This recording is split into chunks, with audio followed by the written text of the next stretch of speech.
Hey everybody, Mark from Rams Up here. I'm coming back pretty quickly now with my mock draft number 13. This is the fifth in our series of 6 mock drafts. We're doing this little science experiment, if you will, taking edge, tight end, and cornerback in every possible order, followed by defensive linemen, followed by a defensive lineman with that fourth pick. So we're using that mock draft database, the NFL mock draft database, their simulator, 4 picks, a second round pick, a third round pick, and 2 fifth-round picks. So I've explained it too many times at this point. Think you all get it by now. This time I'm going edge rusher, cornerback, tight end, followed by defensive line. And I wanted to get this one done. I'd like to get all of these done because Jason Bailey of the South End Zone podcast is going to be joining us and going over in detail, taking a deep dive into a lot of these players. So I'd like to have these results ready for that conversation. So this is the fifth one, and I got it all set up for you. We're going to get right into it.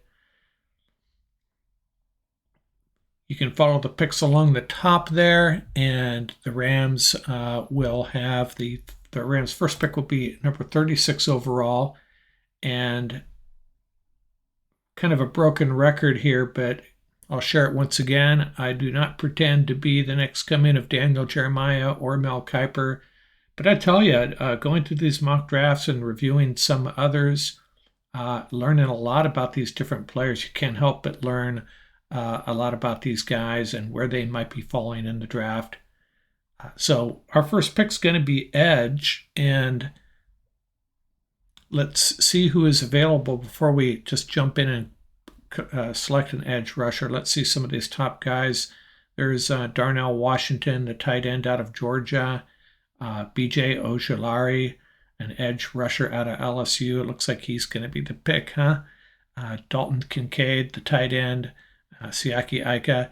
Now, if you haven't heard this from me already, you may have heard it elsewhere. This draft is loaded at 2 positions, tight end and running back. Luke Musgrave, number 42 on this board. Someone's going to be very happy to get Luke Musgrave in the second round. And there's Felix Enuduke-Uzama, the edge rusher. Lots of talent still left when the Rams pick in the second round. Let's filter this for edge rushers, and it's going to be Ojulari edging out Enuduke-Uzama, and that's a solid pick. This is a guy that would really help the Rams out. Someone to match up with, to help out Leonard Floyd a little bit, right? I mean, Michael Hoyt is great, but we need a pure edge rusher. I mean, having Floyd and someone like Ojulari and Hoyt, along with Daniel Hardy and whoever else the Rams can mix in there, I'd feel pretty good about our edge rushing unit going into 2023. We're going to get some trade offers, and we'll just reject them here. And that means we are on to the Rams' next pick, number 69 overall. Hey, they gave us an A+ for Ojulari. That makes sense. And this pick is going to be cornerback. Again, let's look through and see who they have here. A couple of really good offensive linemen. I like Duncan, Morthen Bergeron, Tucker Kraft, South Dakota State. Tanner McKee, he's climbing the board, the quarterback out of Stanford. And there's a cornerback out of Stanford as well, and a cornerback out of Alabama. So let's go back up to the top here, and we will filter for cornerback and see what we get. And it's going to be the gentleman out of Stanford, so we'll make that selection. I suspect we're not going to get an A for this one. B+. Rams need to beef up that cornerback room, though. There's no question about it. Okay, next up is tight end now. There's a lot of really talented tight ends in this draft. I don't know if the better one, any real good ones are going to be left in the 5th round. And as I've said virtually every time I've done this, the Rams are probably going to find a way into the 4th round. They should end up with 10 picks. They'll package a couple of those together, and 2 or 3 of them and move up into the 4th round. I'd really be surprised if that didn't happen. Wouldn't be surprised if they've already got some deals worked out to make that happen. Okay, so we're going tight end here. Again, let's look through now. When you get to the 5th round, there's going to be a lot of guys here that I'm not up to speed on. There are 2 really good running backs there, though. Deuce Vaughn and Tyjae Spears. Spears is the guy that tore up USC in the Cotton Bowl. Vaughn is, he is a, how do you put this, extremely entertaining running back. If you're not familiar with him, you're going to love watching him play. And both these guys can return kicks as well.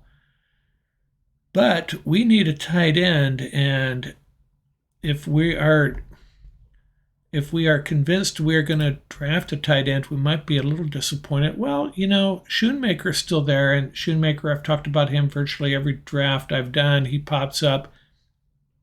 The best blocking tight end in the draft, no question about it. And Payne Durham down here, 219th ranked player, but he had a really good Senior Bowl, but that's a bit of a reach here.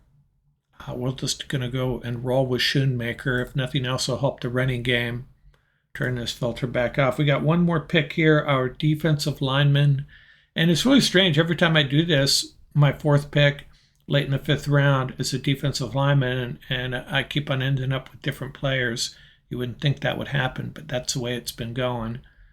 And another trade offer, we'll reject those. I'm sure these are reasonable trade offers, but that's not what we're here for today. And by the way, I'm going to be presenting reviews of every position group on the Rams, and I've already started doing some research on the Rams situation at running back, what free agents are available, and what's going to be available in the draft. And I'm convinced they are going to draft a running back. And Johnson here, number 134 overall on this board, is a big running back, big, powerful running back. And they might go that way at this point. But defensive line, the reason I have defensive line here, as I've said before, we don't know what's happening with Greg Gaines or A'Shawn Robinson. So for now, for this experiment, very early in the draft season, right, this is what I'm rolling with, a defensive lineman. Let's filter for defensive linemen and see what we got. Kobe Turner, I think I've had him in previous drafts. Jalen Redmond, I know he's popped up a few times. We'll go with Kobe Turner out of Wake Forest, and anyone named Kobe will love coming to LA to play for the Rams. We'll make that the selection. And that will do it for our draft. We got 3 Bs. They didn't like this draft as much as some of the other ones. But this is the 5th in this experiment we're doing. Next up, we will do the final one, tight end, edge, and cornerback. And then we're going to compare all these results and figure out which approach worked the best for the Rams. It's just for fun, and it's a matter of just getting a little educated about the 2023 draft and all the prospects, and encourage all you Ram fans to start checking out some of these players. And we have segments coming up on every position group, and in those segments we'll talk about the candidates, that the draft prospects I like for the Rams. And again, we're going to have that guest that's going to talk about a lot of these prospects too. That's coming up really soon on the podcast. So I encourage you to keep out an ear for that. That's all for now. One more to go. We'll do that in a few days out here.